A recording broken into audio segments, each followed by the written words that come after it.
बोलो जयकारा। बोलो मेरे श्री गुरु महाराज की जय। श्री सद्गुरुदेव भगवान की जय। श्री परमहंस दयाल जी महाराज की जय। श्रीमद् भागवत रहस्य सप्तम स्कंद आगे। एक बार एक नौका में कुछ विद्वान सुधारक प्रवास कर रहे थे। बातों ही बातों में उन्होंने नाविक से पूछा, तुम कहां तक पढ़े लिखे हो? नाविक, कैसी पढ़ाई और कैसी लिखाई, बस मैं तो नौका चलाना ही जानता हूं। विद्वान बोले, तुम्हें इतिहास की कुछ भी जानकारी है क्या? इंग्लैंड में कितने एडवर्ड हुए हैं? नाविक ने बोला, मैं इतिहास नहीं जानता। पंडित जी ने बोला, तब तो मेरी एक चौथाई जिंदगी बेकार ही गुजर गई। क्या तुझे भूगोल का ज्ञान है? लंदन शहर की आबादी कितनी है? नाविक ने कहा, मैं भूगोल भी नहीं जानता। पंडित जी बोले, ओहो, तब तो तेरी आधी जिंदगी बेकार चली गई। तुझे साहित्य का ज्ञान है? शेक्सपियर ने के कौन से नाटक तूने पढ़े हैं? नाविक बोला, मैंने साहित्य भी नहीं पढ़ा है। इतने में नदी में तूफान आया और नौवा इधर उधर डोलने लगी। नाविक ने उन विद्वानों से पूछा, महाराज, लगता है कि हमारी नौका पानी में डूब जाएगी। क्या आप सब तैरना जानते हैं? सभी पंडितों ने कहा, नहीं, हम तैरना नहीं जानते। नाविक, हरिहर, आप तैरना नहीं जानते हैं, तब तो आपकी सारी जिंदगी अभी पानी में चली जाएगी। हुआ भी ऐसा ही। तूफान ने नौका तूफान में नौका डूब गई और उसके साथ विद्वान भी डूब गए और नाविक तैरता हुआ बाहर आ गया। रामकृष्ण परमहंस बार बार इस दृष्टांत को सुनाते रहते हैं। संसार भी एक समुद्र ही है। इस भवसागर को एन कैन प्रकरण पार करना ही होगा। जो विद्या संसार पार करने की कला सिखा सके वही सच्ची विद्या है। भवसागर को तैरने के लिए भजन ही एकमात्र साधन है। इस भजनारूपी विद्या को सीखने के बदले मात्र सांसारिक विद्या सीखकर पंडिताई का अभिमान करने वाला व्यक्ति इस संसार में डूब जाता है। जो विद्या अंत काल में परमात्मा के दर्शन ना करा सके वे विद्या ही नहीं है। संयोग से दोष दर्शन और वियोग में गुण दर्शन ही जीवन का स्वभाव है। धर्मराज की राज्यसभा में स्वयं द्वारिकानाथ विराजते थे, फिर भी धर्मराज उनके स्वरूप से अज्ञात थे। ठाकुर जी अपना स्वरूप छिपाते रहते हैं। कृष्ण भगवान कहते हैं, मैं तो माखन चोर हूं। जिसके मन में भी चोरी करता हूं वही मुझे पहचान सकता है। कृष्ण गुप्त ही रहना चाहते हैं। परमात्मा गुप्त ही रहना चाहता है तो जीव प्रगट ईश्वर की भांति भांति के फूल फल आदि ना जाने कितनी वस्तुओं का सर्जन किया, फिर भी उन पर कहीं उसका नाम नहीं लिखा है। मनुष्य को मकान आदि से लेकर अंगूठी जैसी छोटी सी वस्तुओं पर और अपने शरीर पर भी नाम लिख देता है। अरे भाई, शरीर पर भी नाम क्यों लिखता है तू? उसे कौन ले जाएगा? मकान पर नाम लिखता है, मनहर निवास, पर यह मनहर कितने दिन जीने वाला है? मकान पर नाम ही लिखना है तो भगवान राम निवास, कृष्ण भवन लिखो। यह भी कुछ तो ठाकुर जी का ही है। फिर भी मानव नाम रूप में फंसा हुआ है।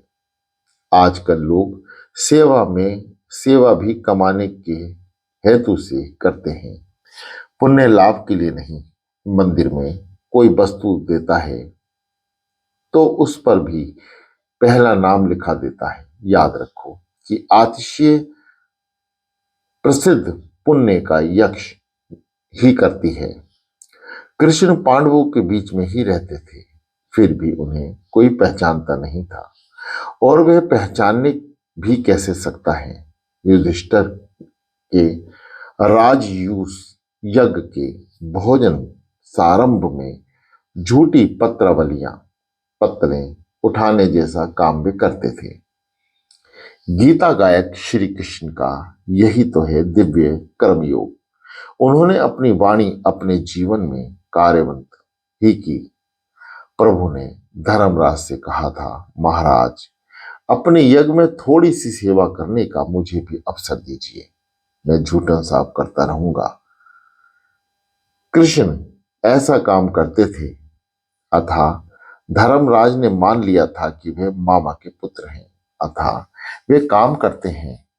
ईश्वर स्वयं ऐसा अनुभव ही नहीं करते हैं कि वे ईश्वर हैं। यदि ईश्वर ऐसा करे तो उनका ईश्वर तत्व ही नष्ट हो जाएगा। धर्मराज इस बात को भूल गए थे कि वे स्वयं श्री कृष्ण ही उनके साथ बात कर रहे हैं। अतः वे कहते हैं कि भगवान के दर्शन अभी तक नहीं कर पाए। नारद जी धर्मराज से कहते हैं, वे बड़े बड़े मुनि आपके घर आए हुए हैं, उन्हें दक्षिणा का लाभ नहीं है। वे दुर्वासा और जन्म दग्ध निष्प्रह हैं। धर्मराज ने कहा, विशाल जन समुदाय एकत्र हुआ था अथा दुर्वासा और आकांक्षा थी कि कहीं कुछ धर्मचारण ना हो जाए, और ऐसी आशंका के कारण वे भोजन तक नहीं कर सकते थे। द्वारकाधीश दुर्वासा को ब्रह्म विद्या का गुरु मानते हैं। एक दिवस रुक्मिणी ने कहा, नाथ दुर्वासा आपके गुरु हैं और बड़े तपस्वी हैं, क्यों न हम ऐसे पवित्र ब्राह्मण को भोजन कराएं। कृष्ण ए दूर रहे, वही ठीक है, घर पर आएंगे तो गड़बड़ करेंगे। रुक्मिणी ने अति आग्रह किया तो कृष्ण रुक्मिणी दुर्वासा को आमंत्रण देने के लिए पिंडारक तीर्थ गए। दुर्वासा ने कहा, भोजन की बात जाने दीजिए, मेरे आशीर्वाद है कि आपका मेरे भोजन की बात जाने दीजिए, मेरे आशीर्वाद हैं आपको। मैं क्रोधी हूं, कहीं क्रोधवश कुछ शाप न दे दूं। किंतु कृष्ण रुक्मिणी के अति आग्रह के कारण दुर्वासा आने के लिए तैयार हुए थे। रथ में बैठे दुर्वासा ने उनकी परीक्षा करने के लिए विचार किया और कृष्ण से कहा, मैं हूं ब्राह्मण और तुम हो क्षत्रिय, क्या ये योग है कि हम एक ही आसन पर बैठें, अथा इन बेलों को हटाकर तुम स्वयं रथ को खींचो तो मैं जाऊं। कृष्ण और रुक्मिणी रथ खींचने लगी। माता जी थक गई और प्यासी हो गई। वे बोली, ब्राह्मण बड़े विचित्र होते हैं, मैं ब्राह्मणों के घर में नहीं रहना चाहती। कृष्ण ने समझाया कि अब अधिक देरी नहीं है। मैं ब्राह्मणों के घर में नहीं रहना चाहती। कृष्ण ने समझाया कि अब अधिक देरी नहीं है, धीरज रखो। तो रुक्मिणी ने कहा, मैं धीरज नहीं रख सकती, मैं इस प्रदेश में ही नहीं रहूंगी। कृष्ण, नहीं नहीं, इस प्रदेश को कभी ना छोड़ना, इस गुजरात में हमेशा वास करना। और लक्ष्मी जी गुजरात में रह गई। प्रभु की लीला है, दुर्वासा के हृदय में भी श्री कृष्ण है। रुक्मिणी जल पीने जा रही थी कि दुर्वासा समाधि में से जाग गए। दुर्वासा ने क्रोध से कहा कि ब्राह्मण का भोजन कराने से पहले तुम जलपान कर रहे हो, अतः मेरा शाप है कि तुम दोनों का वियोग होगा। कृष्ण ने कहा कि आपका शाप सिर आंखों पर, किंतु आप मेरे घर तो चलिए। दुर्वासा को लगा कि मैंने शाप देकर कुछ अनुचित सा कर दिया है, अतः उन्होंने कहा, मैं 12 वर्ष के पश्चात आकर तुम दोनों का विवाह कराऊंगा। नारद जी धर्मराज से कहने लगे, ये ऋषि तुम्हारे यहाँ कुछ खाने या लेने के लिए नहीं आए हैं, ये तो पार ब्रह्म परमात्मा के दर्शन करने के लिए ही आए हैं।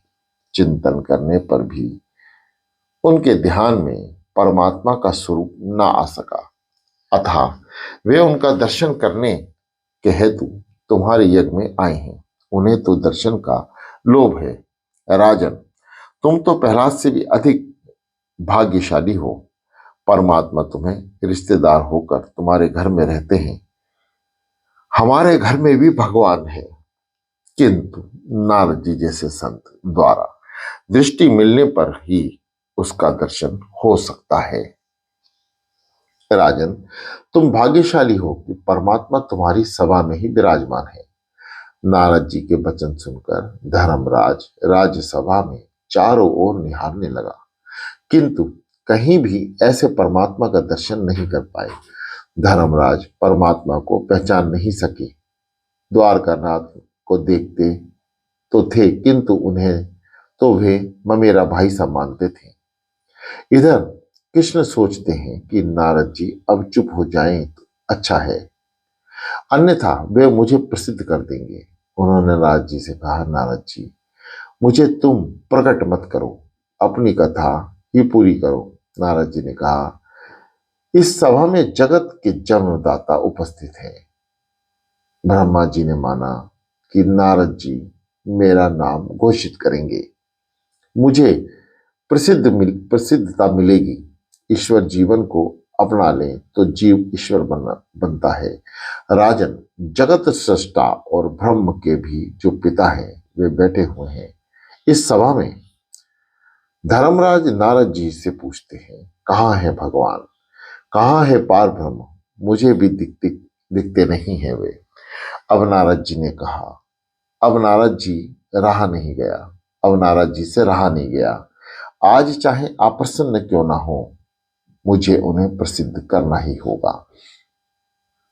नारद जी ने भगवान श्री कृष्ण की ओर इंगित करते हुए कहा, अयम ब्रह्मम उपनिषेदम में इदम ब्रह्म की बातें हैं और इधर अयम ब्रह्म की न्यूनम निर्लोकेबत भूविरम भागा लोककम पुनामा मनुष्य विहत्तमंती यशोहम ग्रहणा बसंतिति साक्षात गुण पर ब्रह्म मनुष्य लिंगनम साव अयम ब्रह्मा। इनके ही दर्शनार्थ से सारे मुनि यहाँ आए हुए हैं। प्रभु के ने सिर झुकाकर मुंह छुपाया और ब्रह्मा जी, मैं ब्रह्म नहीं हूं, नारद असत्य बोल रहे हैं। नारद जी ने कहा, अयम ब्रह्मम। उन्हें असत्य बोलने का स्वभाव भी है। भगवान कभी कभी लीला करते हुए असत्य बोलते हैं।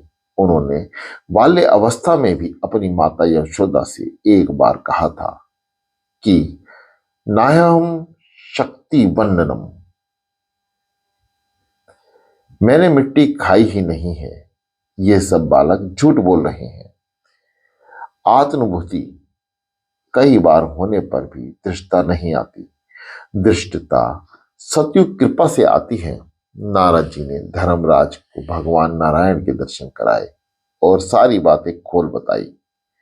अब मिश्र वासना के प्रकरण का आरंभ हो रहा है। यह 7वें स्कंद के 11वें से 15 अध्याय में मिश्र वासना की बातें हैं। मनुष्य की वासना मिश्र वासना है। प्रथम मैं स्वयं उपभोग करूंगा और फिर भी यदि कुछ बाकी बचा ही तो दूसरों को दूंगा। कहीं ये मिश्र वासना संत की वासना सद्भावना सद्वासना है और राक्षस की असद वासना, दुर्जन जो कहता है वह हमें पसंद नहीं और वैष्णव जो कहते हैं वैसा हमारा जीवन नहीं है। प्रहलाद का चरित्र सुनने के बाद धर्मराज ने नारद जी से मनुष्य धर्म समझाने को कहा। 11 से 15 अध्याय तक धर्म का अर्थ है। प्रथम 4 अध्याय में साधारण धर्म और 15वें अध्याय में विशिष्ट धर्म बताए गए हैं। मनुष्य का सच्चा मित्र धर्म ही है। जब कोई साथ ही नहीं दे पाता तब धर्म साथ देता है, चाहे धन संपत्ति नष्ट हो जाए, पर धर्म का नाश नहीं होने देना चाहिए। मनुष्य धन को ही सारे सुखों का साधन मानता है, किंतु वे असत्य है, अज्ञान है। सभी सुखों का साधन धन नहीं, धर्म है। मानव सृष्टि के संचालन के समय भगवान ने जो विधि विधान बनाए हैं वे ही धर्म है। आज के कायदे कानून में कई बार परिवर्तन करने पड़ते हैं, क्योंकि उनके बनाने वाले निवासी जो हैं, राज्यसभा में तो वशिष्ठ पर वचन की धारा बन जाती थी। प्रथम साधारण धर्म के 3 लक्षणों का वर्णन है। साधारण धर्म अर्थात सबका धर्म, मनुष्य मात्र का धर्म। नारद जी कहते हैं, इस धर्म की बड़ी कथा बड़ी लंबी है। मैंने इसे नारायण के श्री मुख से सुना है। धर्म के 30 लक्षण हैं। प्रथम लक्षण है सत्य और अंतिम लक्ष्य है आत्मसमर्पण। धर्म कथा का आरंभ सत्य से होता है और समाप्ति आत्मसमर्पण से। सत्य ही ईश्वर का स्वरूप है। धर्म की गति सूक्ष्म है। आत्मा के समान कोई पाप नहीं। सत्य है वे साधन जिसके सहारे मनुष्य सत्य नारायण में लीन होता है। हरिश्चंद्र ने पत्नी का विक्रय करके ही सत्य का निर्भय किया था। सत्य में अटल श्रद्धा रखो। सिद्धार्थ का काम सत्य है। महाभारत के अनुसार जिससे सभी का कल्याण हो सके ऐसा विवेकपूर्ण वचन ही सत्य है। सभी का कल्याण हो सके ऐसा विवेक भरा वचन ही बोलो।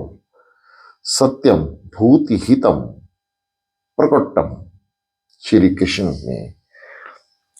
कृष्ण के असत्य वचन भी सत्य हैं, क्योंकि वे बहुजन हिताय हैं। महाभारत के युद्ध में द्रोणाचार्य के प्रसंग में श्री कृष्ण का असत्य बोलना पड़ा था। द्रोणाचार्य भीषण युद्ध कर रहे थे। उनके हाथ में जब तक शस्त्र था तब तक उन्हें मार न पाना असंभव था। क्या किया जाए? अश्वत्थामा नामक हाथी को मारकर द्रोणा से कहा गया कि उनका पुत्र अश्वत्थामा मारा गया। द्रोणाचार्य ने यह बात झूठी मानी। उन्होंने सोचा कि श्री कृष्ण जैसे भी असत्य बोल सकते हैं, किंतु धर्मराज कभी असत्य नहीं बोलते। मैं उनसे ही पूछ लूं। उन्होंने युधिष्ठिर के पास जाकर कहा, यदि मेरा पुत्र मरा है तो मुझे शास्त्र त्याग करना पड़ता है। क्या सचमुच मेरा पुत्र मारा गया है? श्री कृष्ण ने युधिष्ठिर से कहा था कि बोल देना, अश्वत्थामा हताया। सत्यवत का नियम मैंने बनाया है, अथा जिसमें परिवर्तन करने का मुझे अधिकार है। सत्य वही है जिसे विवेक से बोलने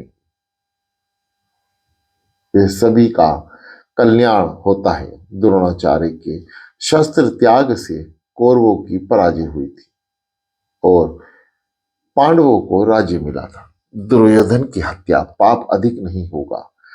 दुर्योधन की हत्या से पाप अधिक नहीं होगा, अपितु इससे स्वयं दुर्योधन का कल्याण ही होगा। कोई प्रश्न करेगा कि सभी का तो कल्याण होता, किंतु द्रोणाचार्य को क्या लाभ होता? द्रोणाचार्य देव संपन्न ब्राह्मण है। ब्राह्मण को युद्ध करने का अधिकार नहीं है। यदि उसे कभी युद्ध करना भी पड़े तो मात्र धर्म की रक्षा हेतु ही करना चाहिए। ब्राह्मण होते हुए द्रोणाचार्य युद्ध कर रहे हैं, अतः इनके शस्त्र त्याग से उनका ही कल्याण होता है। मैं द्रोणाचार्य को नरसंहार के पाप कर्म से रोकना चाहता हूं, अतः मेरी ये आज्ञा है। धर्मराज ने द्रोणाचार्य को सुनाया। अश्वत्थामा हतायम, किंतु दबे हुए होठों से आगे बोले, नरो वे कुंजरोंवा। धर्मराज के शब्द सुनकर द्रोणाचार्य ने शस्त्र का त्याग किया। श्री कृष्ण ने धृष्टद्युम्न को आज्ञा दी कि द्रोणाचार्य का सर उड़ा दो। उनकी मृत्यु हुई और सभी का कल्याण हुआ। दया भाव धर्म का द्वितीय लक्षण है। जहां तक हो सके दूसरों का भला करो। हम रोज हम हर रोज सोचो, क्या मैंने आज किसी का कोई काम कुछ किया? क्या मैंने परमात्मा को पसंद किया? वैसा नहीं कोई काम किया। तुलसीदास जी ने कहा है, तुलसी दया न छोड़िए, जब लग घट में प्राण। जो साधक इसी जीवन में ईश्वर का साक्षात्कार करना चाहते हैं, उसे सोच समझकर विवेक पूर्वक ध्यान दया करनी चाहिए। कभी कभी दया भाव भजन में अपेक्षा करता है। तीसरी बात, पवित्रता की। पवित्रता सभी का धर्म है। आजकल लोग शरीर को बहुत शुद्ध करना रखते हैं, किंतु मन को शुद्ध नहीं रखते। मन शुद्धि, चित्त शुद्धि आवश्यक है। मन शुद्धि के बाद भी साथ साथ जाएगा, मन के अलावा और कुछ नहीं साथ जाएगा, अतः इसे पवित्र रखना चाहिए। शरीर की अपेक्षा पाप तो मन से अधिक होते हैं। जो मन से पाप करता है उसका मन ईश्वर के ध्यान में स्थिर नहीं हो पाता। व्यवहार से आत्मा इतनी धुल मिल जाती है कि मन के पाप का उसे ध्यान ही नहीं रहता। चौथा धर्म, तपस्या, विचार, वाणी और बर्तन को शुद्ध रखना ही तपस्या है। पांचवा धर्म है तितिक्षा। भागवत कृपा से जो भी कुछ मिला है उसे सहन कर लो। शत्रु के प्रति भी सद्भाव बनाए रखो, तभी परमात्मा आपके पक्ष में रहेंगे और आपके शत्रु को दंड देंगे। एक महात्मा जाप करते हुए जा रहे थे। रास्ते में किसी धोबी ने सुखाने के लिए कपड़े फैलाए हुए थे। उन पर महात्मा का पांव पड़ गया। धोबी ने कहा, ये देखो तो ये महात्मा तो लकड़ी से पीटने लगा। ये देखो, वे महात्मा को लकड़ी से पीटने लगा। भगवान ने सोचा कि वे महात्मा तो मेरा ही नाम जप कर रहा था, अतः मैं उसकी रक्षा नहीं करूंगा तो मेरी प्रतिष्ठा पर क्या होगा। महात्मा की रक्षा के लिए वे बैकुंठ की धरती पर उतर आए और उधर महात्मा की सहनशीलता ने जवाब नहीं दिया। उन्होंने सोचा कि इस धोबी से मैं अधिक सशक्त हूं। उन्होंने धोबी को मारने के लिए लकड़ी उठाई। प्रभु ने यह देखा तो वे वापस चले गए। भगवान तुरंत वापस आ पहुंचे तो लक्ष्मी जी ने नारायण से पूछा कि भगवान ने कहा, अब वहां महात्मा नहीं है, दो धोबी लड़ रहे हैं। महात्मा ने सहनशीलता का त्याग करके उस धोबी सा ही आचरण किया है। अब मुझे वह वहां करना ही नहीं था, आचरण किया है, अब मुझे वहां करना ही क्या था। मनुष्य अपमान के कारण तभी दुखी होता है जब वह अभिमान होता है। जीव दीन होकर ईश्वर की शरण में आश्रय ग्रहण करे तो उस पर अपमान का कोई असर नहीं होगा। सहनशीलता ही तितिक्षा है।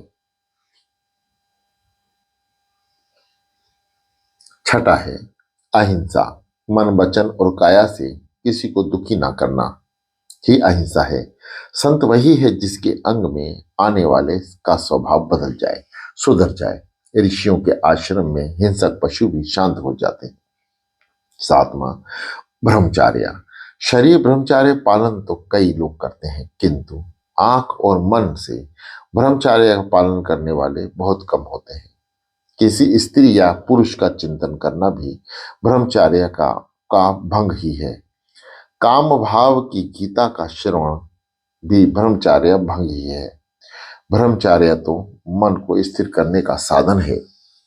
आठवां, त्याग। कुछ भी त्याग करना धर्म है। नौवां, स्वाध्याय। सदग्रंथ का चिंतन, मनन व स्वाध्याय है।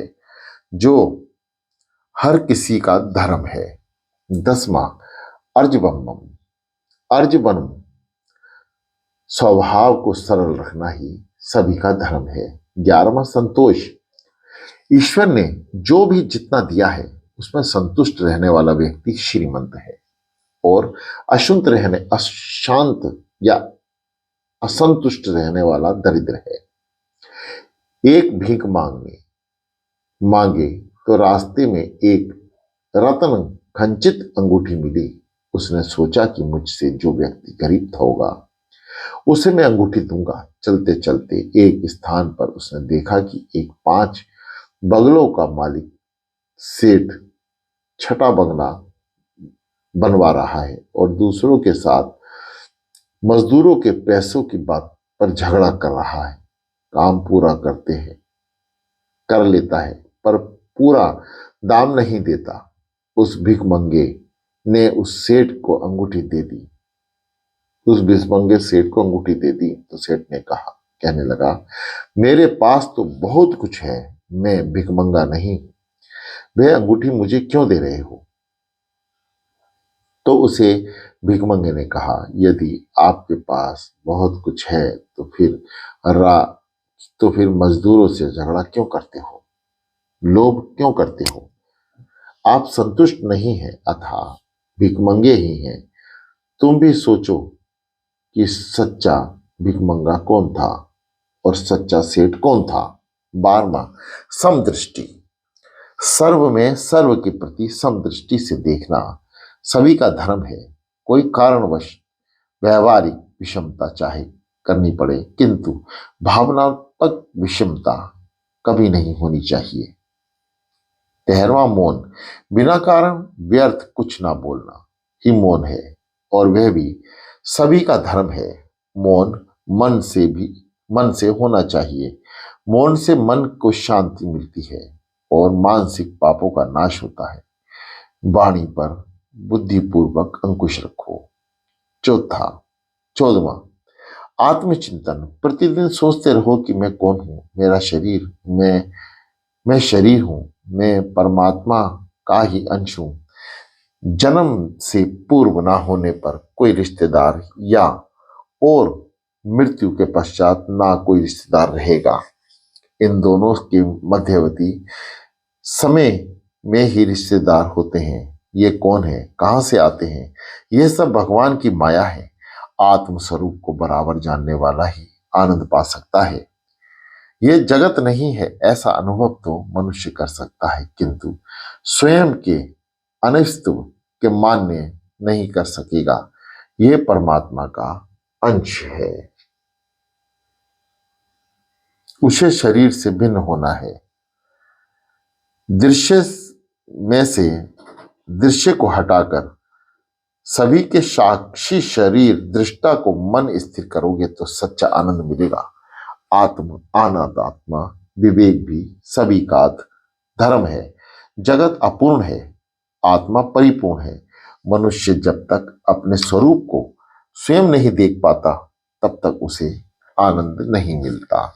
बोलो जयकारा, बोलो मेरे श्री गुरु महाराज की जय।